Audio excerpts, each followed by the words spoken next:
प्राचीन धार्मिक ग्रंथ,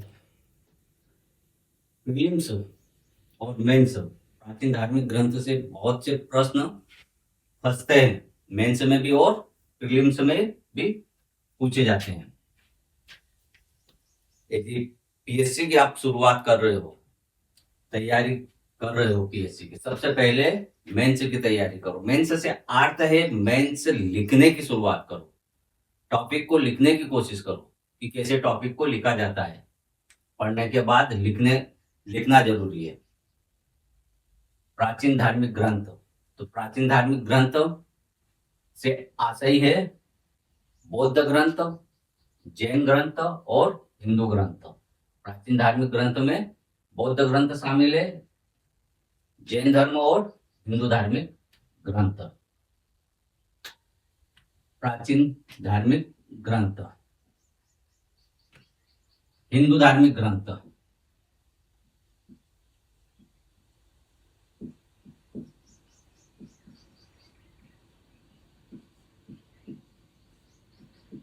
ध्यान रखना प्रश्नों का स्वरूप या प्रश्नों की प्रकृति कैसे है, क्या है प्रकृति, स्वरूप क्या है।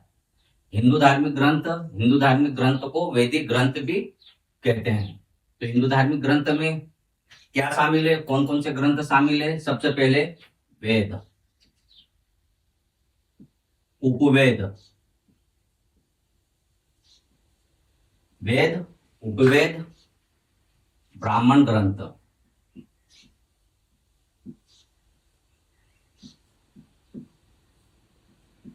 वेदांग,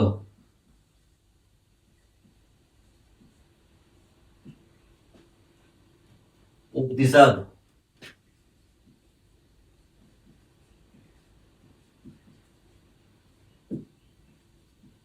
आरण्यक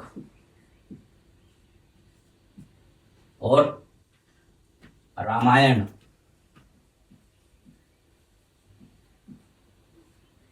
महाभारत,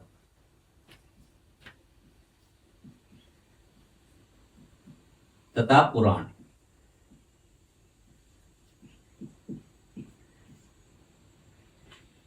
हिंदू धार्मिक ग्रंथ, वेद, उपवेद, वेदांग, ब्राह्मण ग्रंथ, उपनिषद, आरण्यक और रामायण और महाभारत, ये तुम्हारे धार्मिक ग्रंथ है हिंदू धर्म के, या हिंदू धार्मिक ग्रंथ। प्रीलिम्स की एग्जाम खत्म हुई है अभी फिलहाल, जिनके नंबर आ रहे हैं, जिनका हो रहा है मेंस में और जिनका नहीं भी हो रहा है, तो शुरुआत लिखने से करो। आती हुई प्रीलिम्स तुम्हारी, जब तक तुम लिखोगे नहीं, तुम्हारी प्रीलिम्स होने की संभावना बहुत कम हो जाती है। तुम पढ़ते हो, कितनी बार भी तुम सिलेबस को रिवाइज कर लो पढ़ते हुए, लेकिन प्रीलिम्स की संभावना कम हो जाती है। लेकिन तुम मेरी मेंस की शुरुआत करोगे, मेंस से अर्थात लिखने की शुरुआत करोगे, तो तुम्हारे प्रीलिम्स के कॉन्सेप्ट क्लियर हो जाएंगे, प्रीलिम्स तुम आसानी से निकाल लोगे। हिंदू धार्मिक ग्रंथ, वेद, उपवेद, वेदांग, उपनिषद, आरण्यक और रामायण, इससे प्रश्न बनते हैं। उदाहरण के तौर पर वैदिक, उदाहरण के तौर पर कैसे प्रश्न बनते हैं। पहली बात तो देखो, जो धार्मिक ग्रंथ है, वेद, उपवेद, एक एक को लेकर चलो। वेदांग, ब्राह्मण ग्रंथ,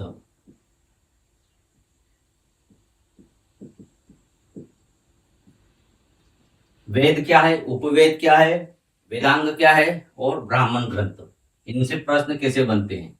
हिंदू धार्मिक ग्रंथ, उदाहरण के तौर पर आया है वैदिक, प्रश्न आता है वैदिक ग्रंथों पर टिप्पणी कीजिए।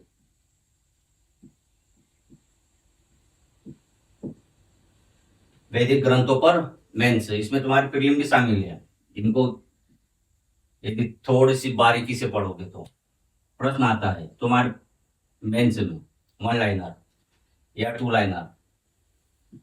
वैदिक ग्रंथों पर टिप्पणी कीजिए। वैदिक ग्रंथ पता है, वैदिक ग्रंथ कौन से हैं। ये वैदिक ग्रंथ है। उत्तर क्या लिखोगे? वेद। वेद कितने हैं? 4 है। वेद 4 और वेदांग कितने हैं? 6 है।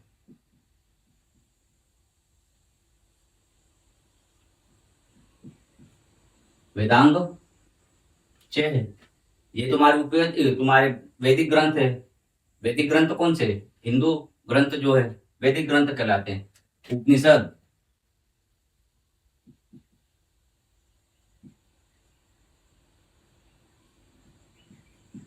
आरण्यक आदि को इसमें शामिल किया गया है। स्मृति आदि को इसमें, आदि को वैदिक साहित्य में शामिल किया गया है। शामिल किया गया है।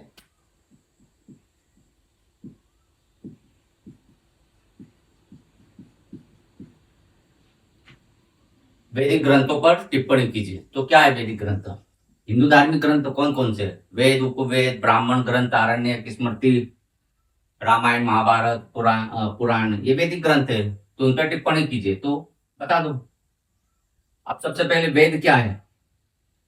यह वेद 4 है। सबसे पहले देखो, वेद, वेद से क्या जानकारी मिलती है? वेद से ऋग्वेदिक आर्यों के रहन सहन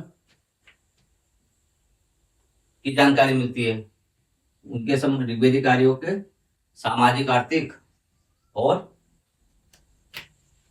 दार्शनिक के दर्शन मिलते हैं वेद। और उपवेद क्या है? इसी के सहायक है। वेद के सहायक उपवेद है, जो इनकी जानकारी उपवेद भी देती है। वेद के सहायक जानकारी। वेदांग क्या है? वेदांग क्या है? वेदांग वेद के पाठों को सरल बनाता है, वेदांग। और ब्राह्मण ग्रंथ क्या है? ब्राह्मण ग्रंथ गद्य में वेदों की सरल वाक्या है, या गद्य में की गई वेद की सरल वाक्या है। यही है। सबसे पहले ये बारीकी से पढ़ो। उदाहरण जैसे प्रश्न बनते हैं तुम्हारे प्रीलिम्स में और मेंस में भी, बारीकी से पढ़ोगे तुम्हारे प्रीलिम्स के क्वेश्चन को आसानी से हल कर दोगे। वेद, प्रश्न आता है, वेदों पर टिप्पणी कीजिए।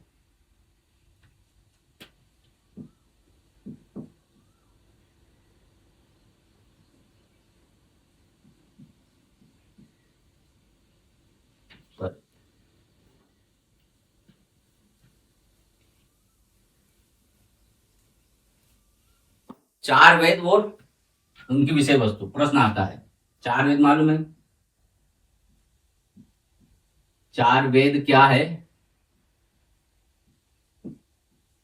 और उनकी विषय वस्तु।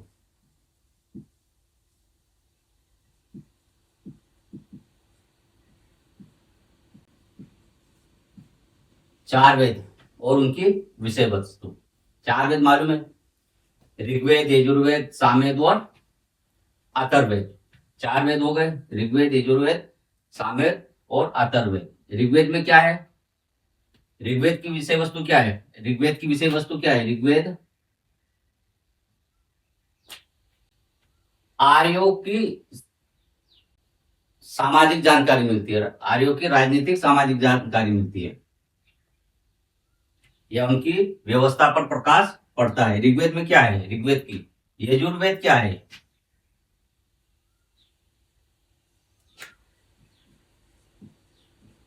यजुर्वेद, यजुर्वेद की विषय वस्तु क्या है? यजुर्वेद की विषय वस्तु है यज्ञ विधि विधान से। यजुर्वेद की विषय वस्तु क्या है? यज्ञ विधि विधान से। क्या पूछ रहा है प्रश्न? उनकी विषय वस्तु पूछ रहा है। 4 वेद और उनकी विषय वस्तु। तो यजुर्वेद की विषय वस्तु क्या है? यज्ञ विधि विधान से। सामवेद की क्या है? सामवेद की विषय वस्तु है यज्ञ के समय श्लोकों को गायन के रूप में प्रस्तुत करना, मतलब संगीत से। यज्ञ के समय मंत्रों को गायन के रूप में या गाकर प्रस्तुत करना। सामवेद की, अथर्ववेद की विषय वस्तु क्या है?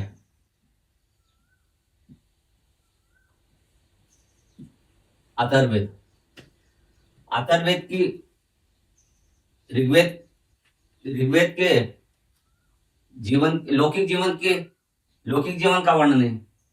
लौकिक जीवन से अर्थ है कि विभिन्न रोगों के लिए या रोगों से बचने के लिए औषधियों का उपयोग किया गया है, या जादू टोने का, मतलब सामाजिक लौकिक जीवन के बारे में। जादू टोने से संबंधित जैसे कभी कभी वैकल्पिक प्रश्न पूछते हैं प्रीलिम्स में, औषधियों का संबंध किस वेद से है, तो वो अथर्ववेद से है। जादू टोने का संबंध किस वेद से है, तो वो अथर्ववेद से। ये इनकी विषय वस्तु है। 4 वेद लिखना है और उनकी विषय वस्तु लिखना है। वेदांग आया,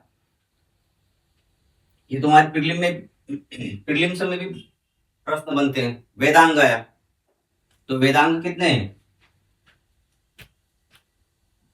प्रश्न वेदांग, सीधे सीधे मैं अभी बता रहा हूं, वेदांग पर टिप्पणी कीजिए। तो वेदांग कितने हैं? 6 है। शिक्षा, कल्प, निरुक्त, छंद, ज्योतिष, व्याकरण, ये 6 है। वेदांग क्या है? वेद के पाठों को, या वेदांग का उद्देश्य क्या है? वेदांग का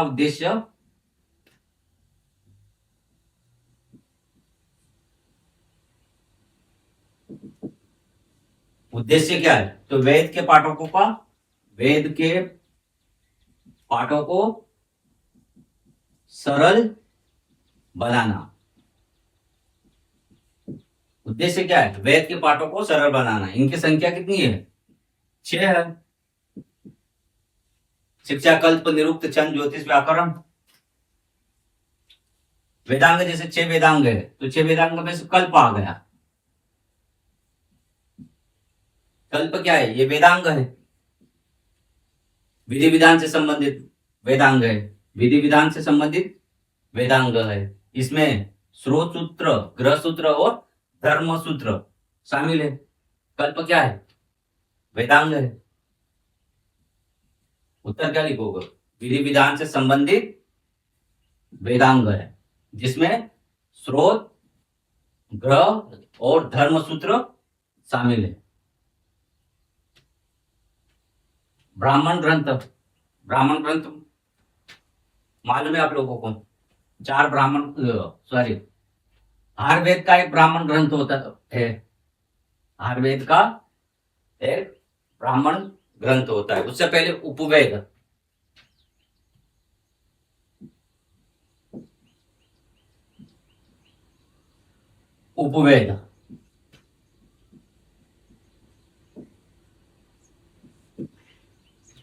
मैं तुम्हें बता देता हूं कि प्रीलिम्स जो तुम्हारी है और मेंस, मैं मेंस पे इसलिए जोर, लिखने पर जोर इसलिए देता हूं कि तुम्हारे प्रीलिम्स आसानी से क्लियर हो जाएंगे। ऋग्वेद का